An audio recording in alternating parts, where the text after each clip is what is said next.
Hello, this is the class of data structure and algorithms.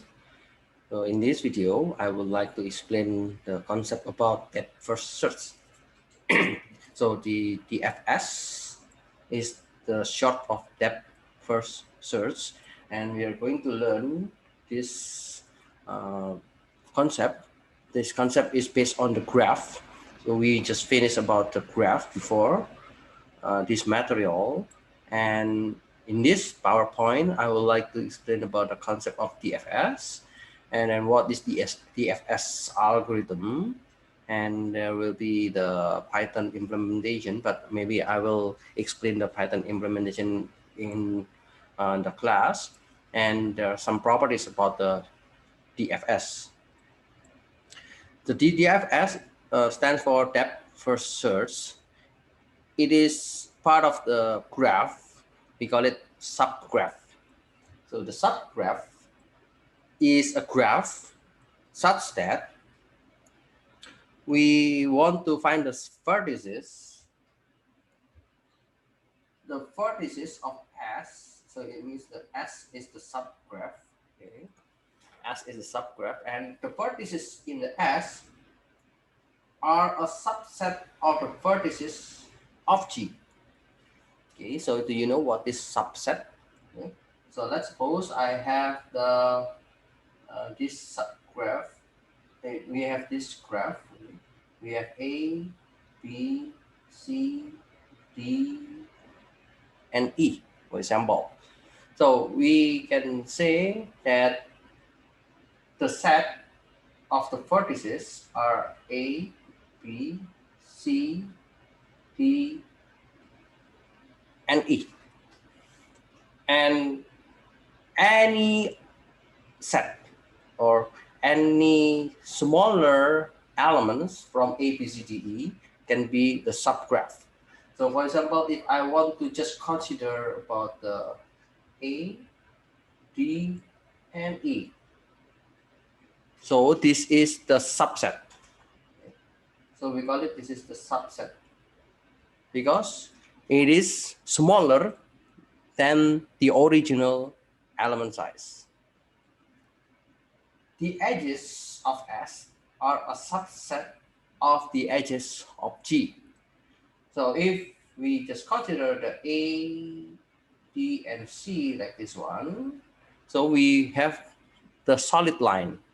So the solid line, this one is the solid line, this is the solid line, this is the solid line. So they are the edges, but we do not include the dashed line. So this is the dashed line. So we exclude the dashed line. Then if we have only the ADE, ADC, and then we have only this line, then we call this is the subgraph, because the vertices are a subset from the original vertices, and also the edges are the subset of the original edges of G. Okay, we call it spanning subgraph. Spanning subgraph is a subgraph that contains all the vertices of G. So if I have the A, B, C, D, E for the vertices, and I still have all those vertices in this subgraph. Okay, so I still have the A, B, C, D, E, but the dashed line is deleted. Okay, so for example, I have A, B, C, D, E, I have A, B, C, D, E, and then I will have the spanning subgraph, something like this one.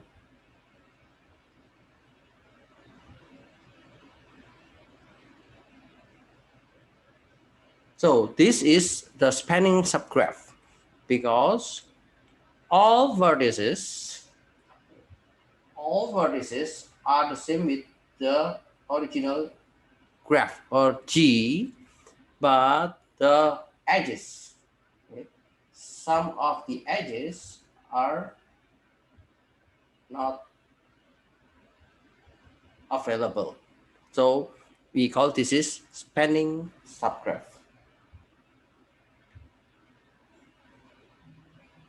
If we want to consider connectivity, okay, so what is connectivity? In the graph, it is important to find the connectivity, and we call the graph is connected if there is a path, if there is a path between every pair of vertices. So we can say this is connected graph because all the vertices, all vertex, all vertices are connected. So we have like this one. This is not connected. Okay, so we call this is non-connected graph. Okay, because we have, for example, A, B, C, D, E. So the A, B, C is separated with D and E. So this one is separated with this one. So it is non-connected.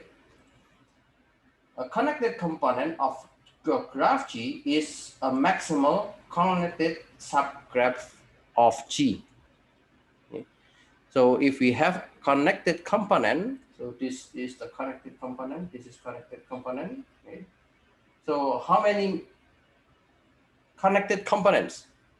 So we call this is the first maximal connected subgraph, and then this is the second. So this is the first connected subgraph, and then this is the second connected subgraph. So it is a non-connected graph with two connected components. So we have two connected components. We have another concept about trees and forests. If you still remember, we learned about the tree data structure. So in the tree data structure is a little bit different with this tree. Okay? So the concept of tree here is about the graph. Okay, so the tree data structure is just a kind of we're dealing with the node. Okay, yeah, of course, if you say that, okay, can we just say you can mention about the node and edges like in the graph, vertex and edges. Yeah, that's possible. But in the tree data structure, we don't have any information about the edges. Okay, so the edge information in the tree data structure, there is no such information.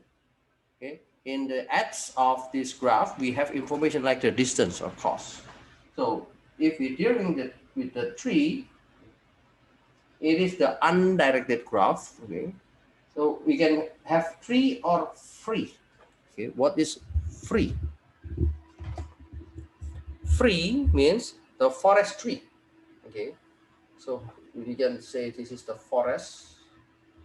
Yeah, forest, we can call it free or forest tree, but sometimes we can just say it's forest.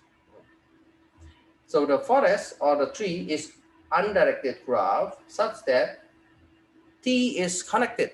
So every of the vertices are connected and it has no cycles. Okay, so it's important, no cycles.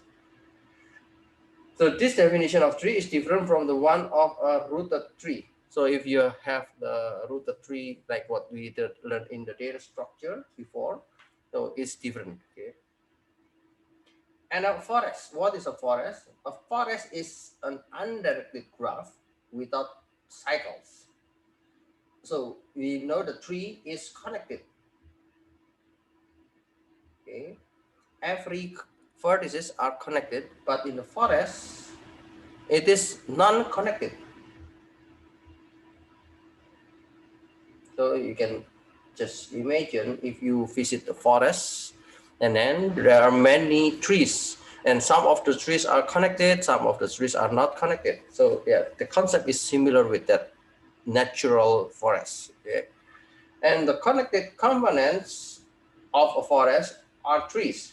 So it means we have one, we have two, and then we have three.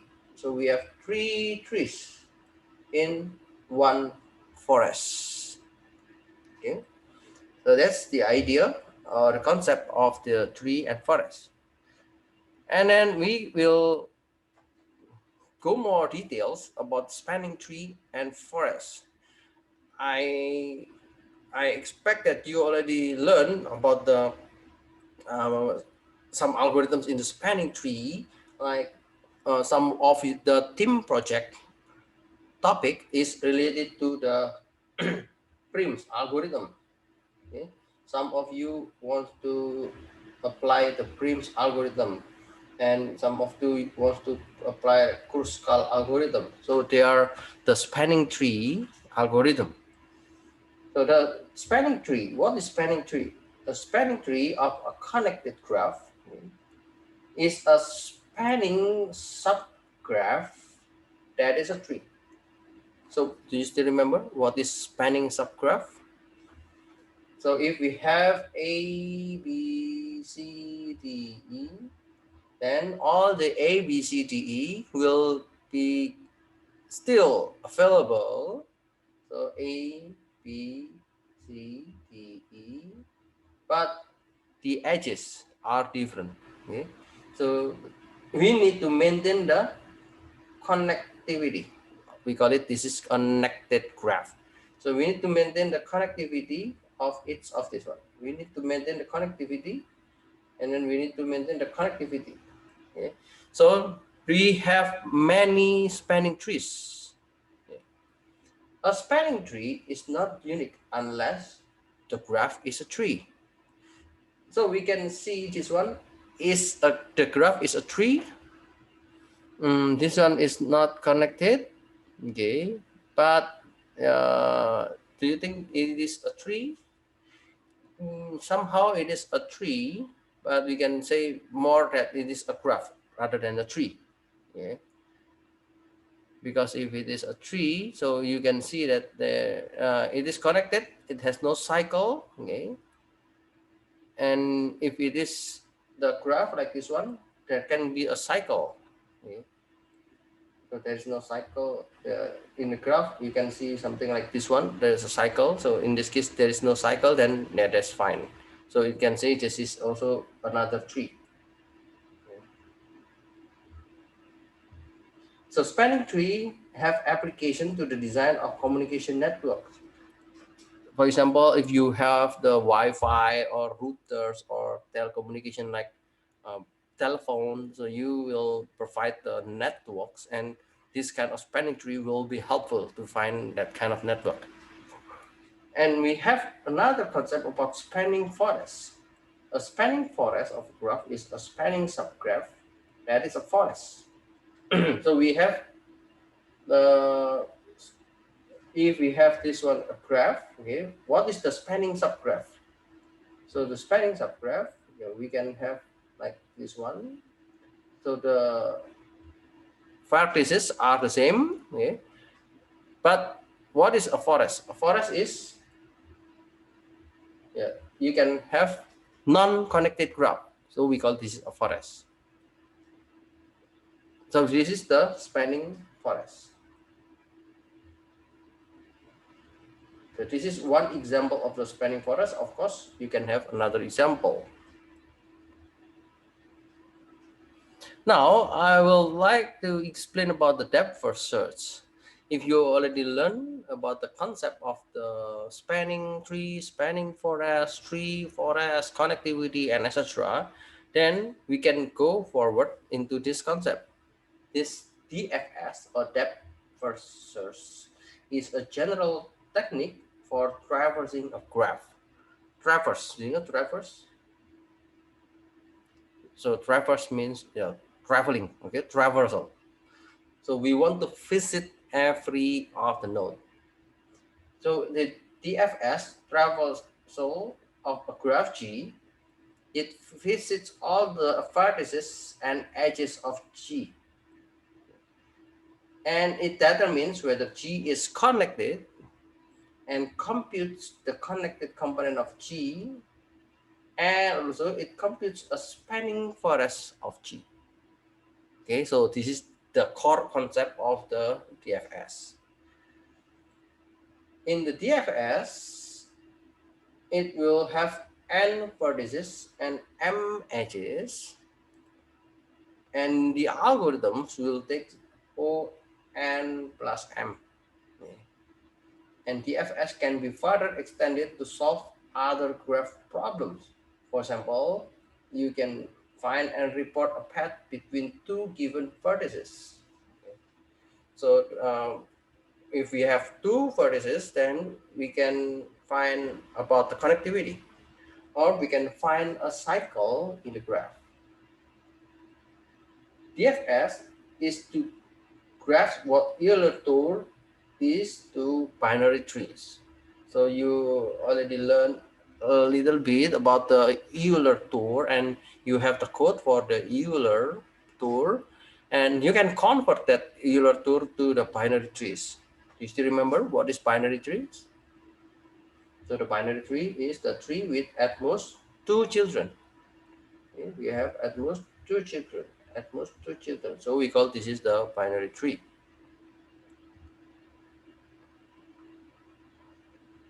I would like to give you the algorithm of the DFS. So this is the algorithm, and we will take a look this step by step. We have the DFSG. If you take a look on this one, the algorithm use a mechanism for setting and getting labels. So setting and getting labels of vertices and edges. Now we will take a look one by one. For the DFS, the input is a graph G, and the output will be the labeling of the edges of G as discovery edges and back edges. So we have two kind of edges: discovery edges, and then we have back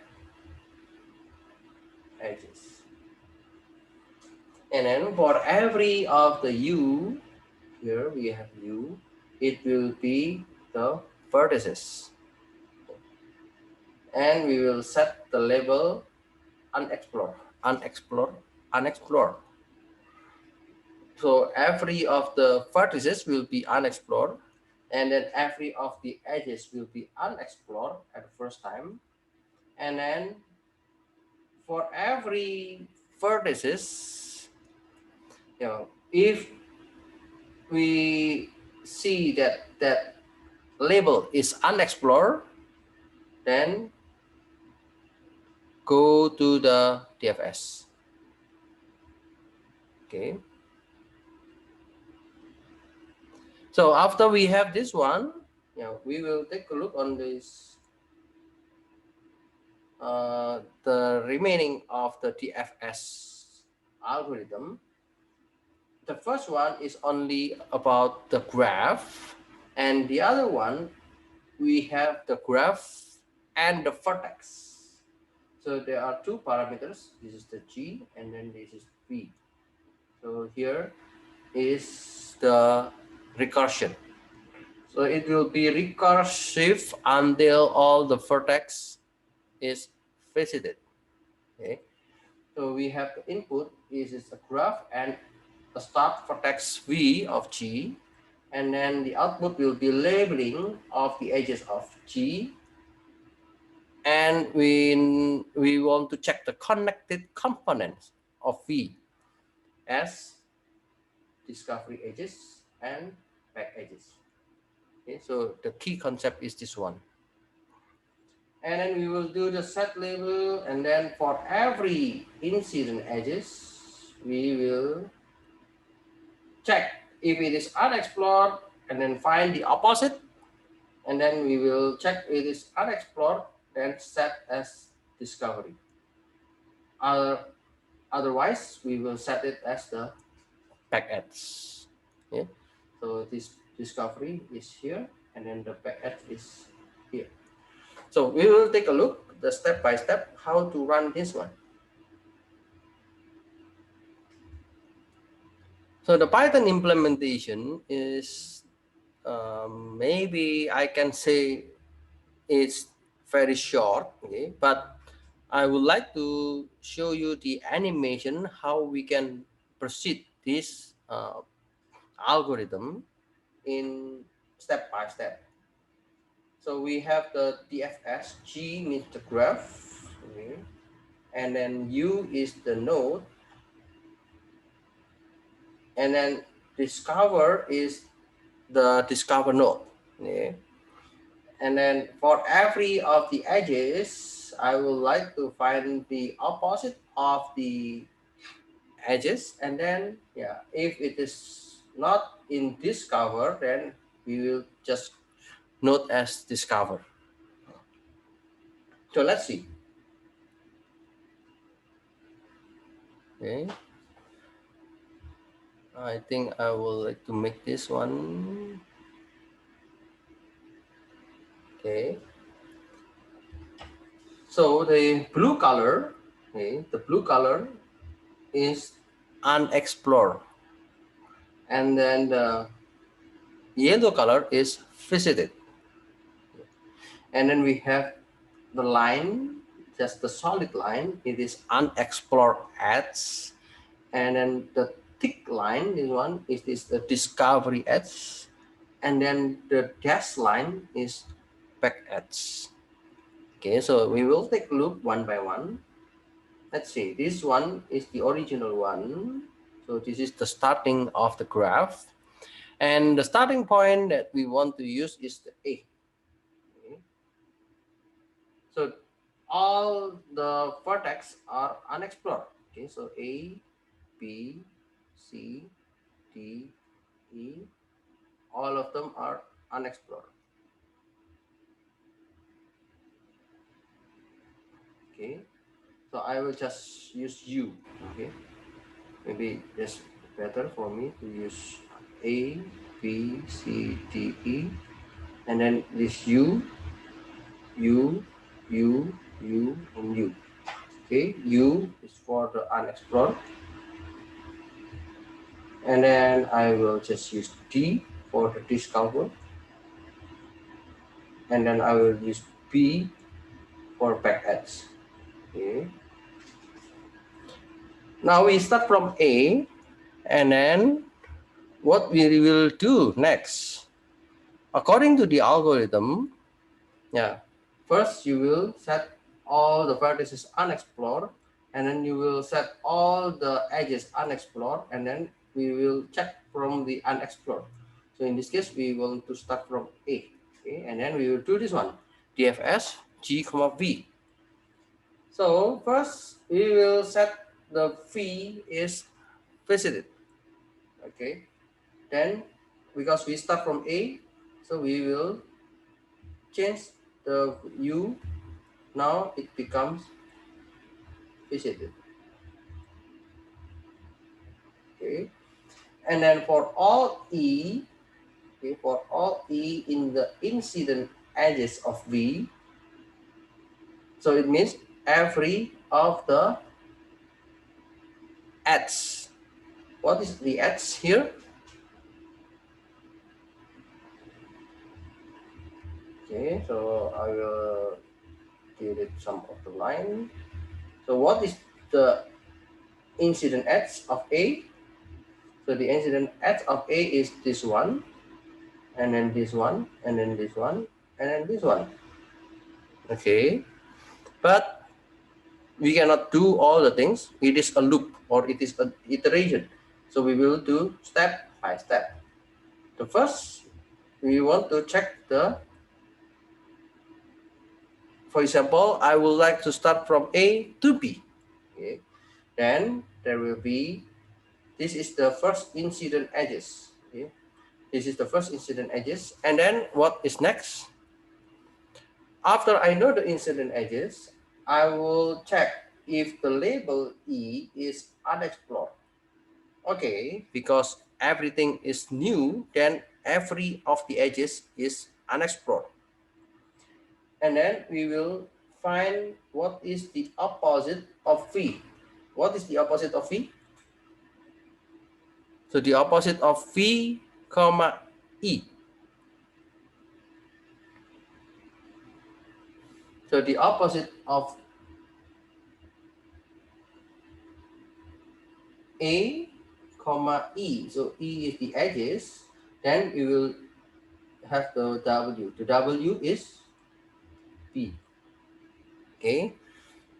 And then what we can do next is, if the label W is unexplored, okay, what is the meaning? So we want to check whether B is unexplored, then set the label E as discovery, okay, and then we will do the recursion. So we will go back to this one, and now it starts from P. Okay, it starts from P. So this is the DFS G, comma, P. Okay, we start from P. So I will remove this one. Then if I already visited the A, I will go to B, and then when I go to B, we will do again the algorithm, and then we will set the label P, okay, because now we are going to, but first we are accessing A, and then now we are accessing B. Okay, so we will check B. Now you should set as visited, and I will change this one to visited. And after I visited this B, I will check again about the incident edges. What is the incident edges of V? So it means I would like to check based on the P, and then check if the E is unexplored. So it means I would like to start from P, and then what is the incident edge? The incident edge is this one, and then I would like to find the opposite. What is the opposite of P? Okay, I found it as C. Okay, so the next W. So this one is the opposite of P, and then I have C. Okay, and then C, I would like to check the C. If C is, I delete everything. So I have the A as visited, and then I have B as visited. And then I would like to check from the C. If C, the label of W is unexplored, C is unexplored, then we set the label E as discovery. Okay, and then again we will do the DFS. So this DFS will do with the DFS G, comma, C. Okay, so we already do the A and then B. Now we will do with the C. So we can go to the next about the C. And what we can do now is finding the incident edges again. Okay, so the C, here is the C. Now we will do set the label C as visited. So C now is changed to visited. And we will go next finding the edges. So the edges here, we will check whether the E is unexplored. Okay, because everything is still unexplored. And we want to find the W. Okay, what is the W? Okay. The W in this case, okay, if we are looking at this C, so there are some possible edges, and let's say we want to consider this one. Okay, what is this? Okay, we are the opposite of C. Okay, so the opposite of C and the edges is A. Okay, what is A? Yeah, A can check. So A is unexplored. No, because now A is visited. So we cannot go to this statement. Instead of this statement, we will do this one. Set the label E as back. Okay. Then if you take a look on the example, this line now becomes dash line. This dash line is the back edge. Okay. Because A has been visited. So A is not unexplored. That's why we need to set this as the back edge. And then if we go to the next, we will find the remaining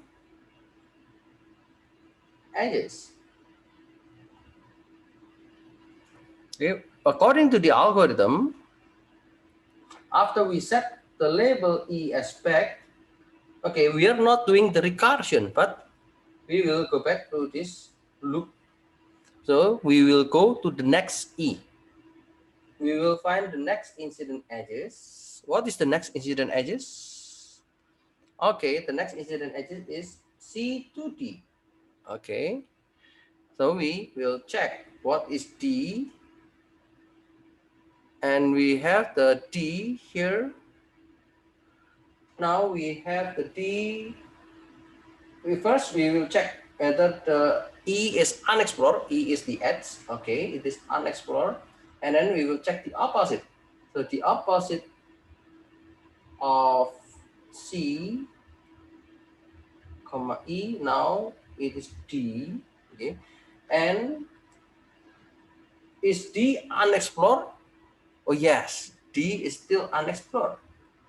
Okay, then we go to this step, set the label E as discovery, and then do the DFS. So we will check this one again.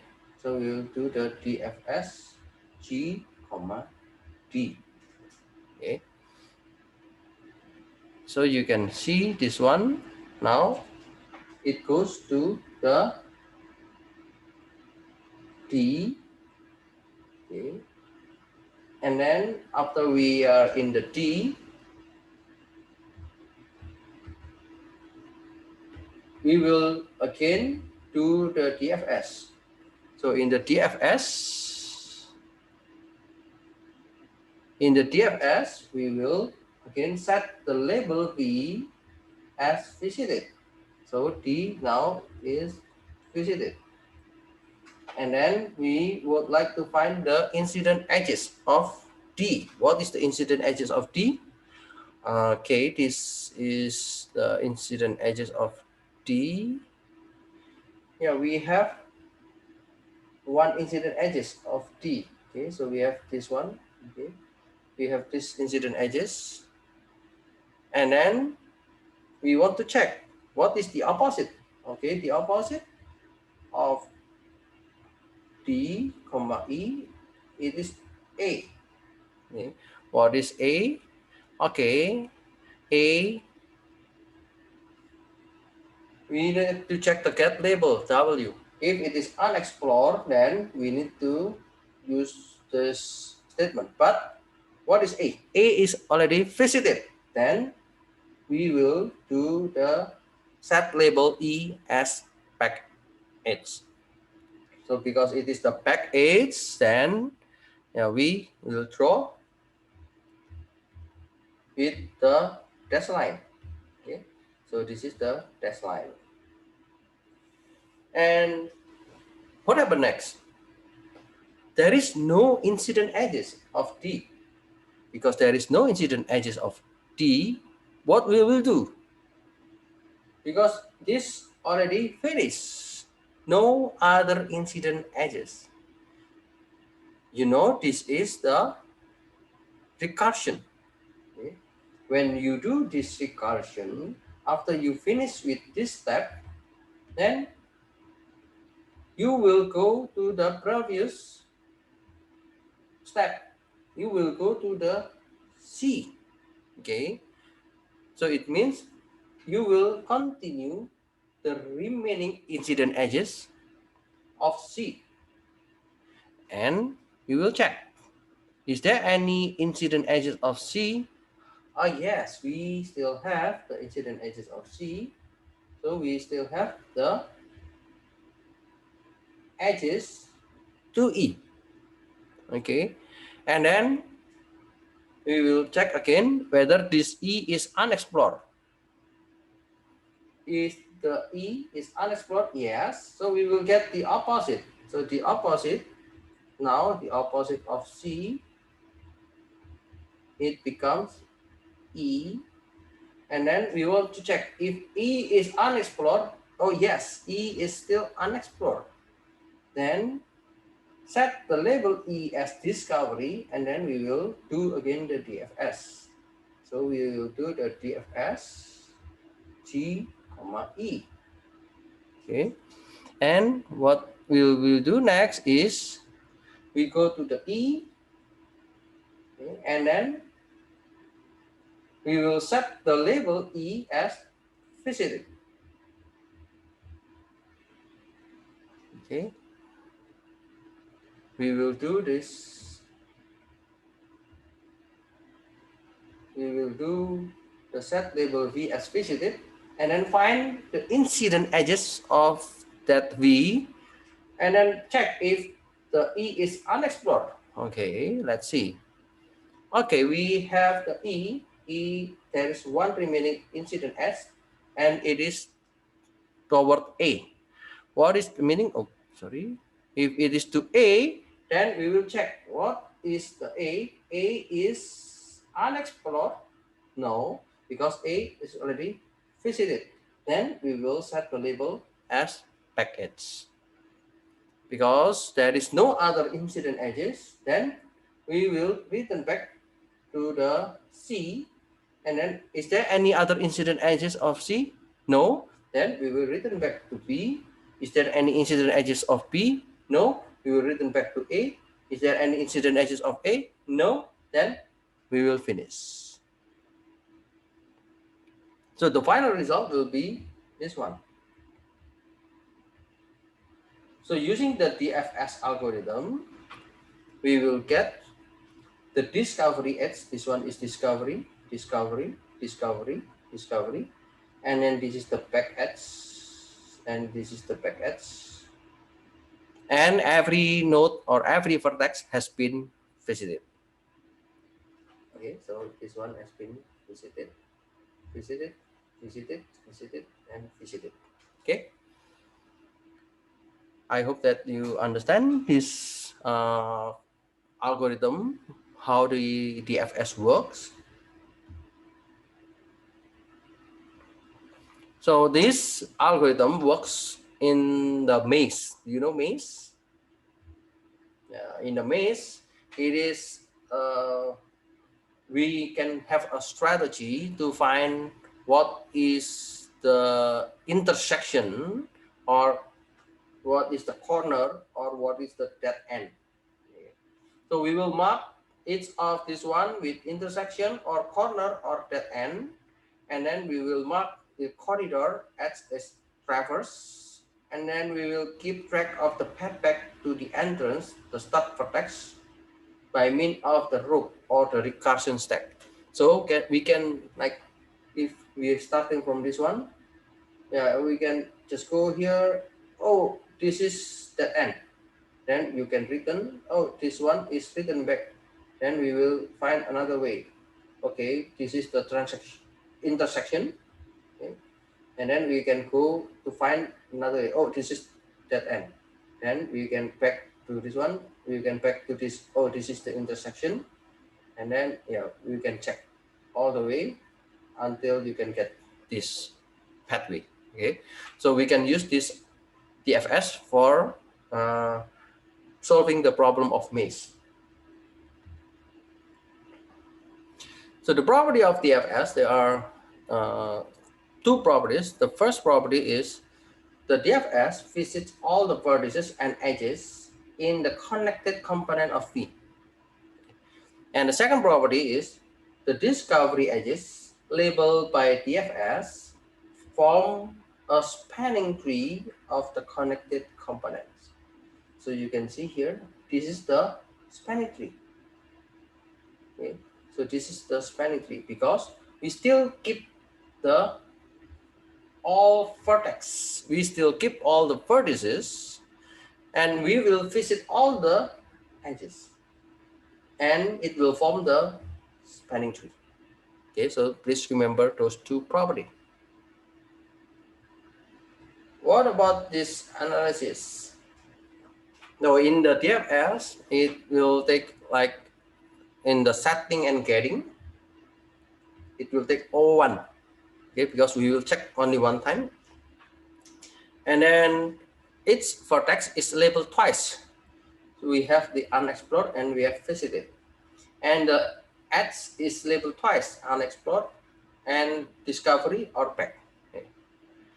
So the method incident edges is called once for each vertex. So we can say the worst case scenario, the DFS will run n plus m. So n is the number of vertex and m is the number of edges. So it means if the number of vertex is high and the number of edges is high, then it will increase the complexity. And we can assume this one, okay, the number of V, the degree of V, the summation of the degree of V equals to 2 multiplied by m. And this is represented by the adjacency list structure. Just to remember what is adjacency list structure. Okay, you can take a look on the previous PowerPoint.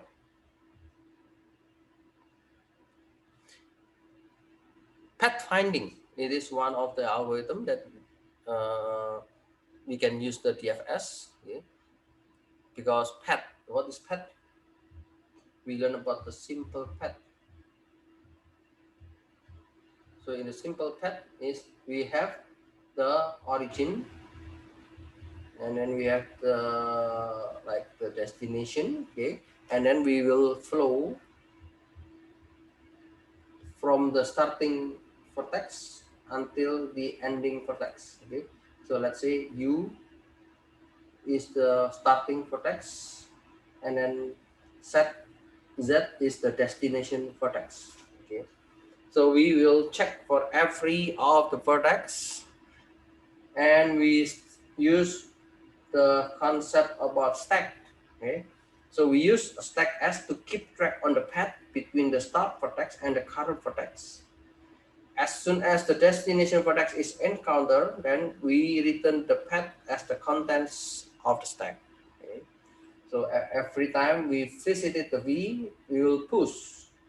If V already equals to the Z, then just return all the elements. But if it is not, then we will check for every incident edges. So we will check again at whether it is unexplored, and then we will check the opposite. If it is unexplored, then you can set it is as the discovery and then push. And then go back to the path DFS to check the next possible edge. If you already finished this one, then you will pop. So it means you will not include in the element of the stack. And otherwise, you will just put it as the packets. And everything will be popped after you find the vertex. So it is about the pathfinding. So what about the cycle finding? The cycle is the V equal to the set. So you need to go back to the original vertex. Okay? So this is the specialized of DFS algorithm to find the simple cycle. The simple cycle means you just have a cycle without visiting the node more than one. Okay, so please check again about the cycle. And we can use tag to keep track of the path between the start vertex and the current vertex. And as soon as the back edge VW is encountered, then we return the cycle as the portion of the stack from the top of W. So the idea is the same. Okay, so we set the label V and then we push, and then we will check the E, whether the E is unexplored, and then we will check the opposite, and then we will do push if we know that we have the opposite. So we will push the E, and then if it is unexplored, we set the discovery, and then we will do the recursion, and then we will pop it. But yeah, we have a new one. If it is not unexplored or it is already visited, then we can make a new empty stack. So in this new empty stack, so we will put the vertex. Okay. Oh no, we will put this one, this E. Okay. So O, it means the, oh sorry, this is the vertex. Okay. So we will put the O, the last one, and then we want to put it into the T. Okay? And then until O equals to W, then we can return the T elements. So this is a special case of the DFS, and this is for the cycle finding. So the basic idea is the DFS. So you can use it for the path finding, you can use it for the cycle finding, and of course you can extend it for other purpose. And if you have your implementation, or if you have your data set and you have your own problems in your team project, you can also use this DFS and apply to your problem. Okay. Okay, I guess that's all for this depth first search, and I will continue about this graph contents in other video. Thank you for listening. See you.